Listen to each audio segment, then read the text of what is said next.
Kasado ng mag-endorso ng 15 referrals ang Independent Commission for Infrastructure o ICI sa Office of the Ombudsman laban sa mga itinuturing na sangkot sa flood control scandal sa susunod na 2 hanggang 3 linggo. Ang mga detalye ihahatid sa atin live ni Giselle Ricafort. Giselle. Miski na kahanda ng mag-ain ng Independent Commission for Infra ng 15 mga referral sa Ombudsman laban sa mga sangkot sa flood control scandal sa susunod daw yan na 2 hanggang 3 linggo.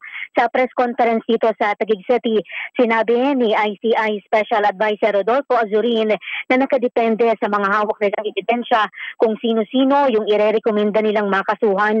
Ngayong linggo na anya nila ilalasa yung technical inspection at pag-audit sa mga dokumento at pag-iisa-isahin o iisa-isahin din ang puntahan yung 421 na suspected ghost projects sa flood control sa ipinresentang datos ng ICI 12.5% o 29,800 yung mga flood control project mula sa mahigit 237,000 na mga infra projects sa bansa mula 2016 hanggang ngayong taon. 8,000 sa mga ito yung na-validate o na-inspection ng mga kinauukulang ahensya ng pamahalaan kung saan 400 nga o 421 yung nadiskubre na suspected ghost flood control project mula 2018 hanggang noong isang taon.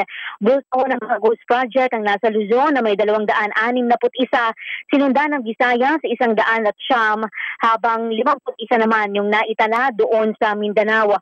Tututukan daw ng komisyon yung case build-up at pagkumpleto sa case documentation sa susunod na linggo. Pakinggan natin si Azurin.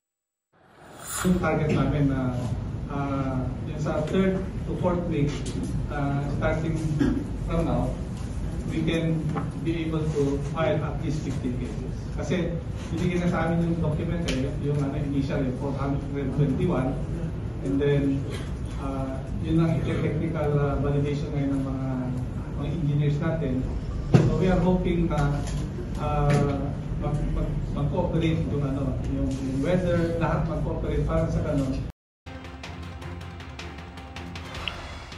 Samantala, sinabi naman ni ICI Executive Director Brian Osaka na hindi pa raw tumutugon sa sabina ng komisyon si Saldico na pinag-isipot nila sa pagdinugbukas ng 10:00 ng umaga. Dudulod ang aming sinusuporte para ipascite in contempt ang nagbuto na kinatawan ng Bicol Party List kung hindi siya dadalo bukas.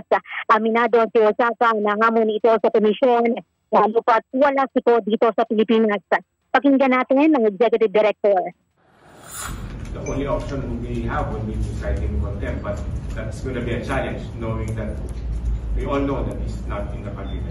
It's a process because, as I mentioned before, there's no contempt powers by the ICI. So the process there is pupunta kami sa court.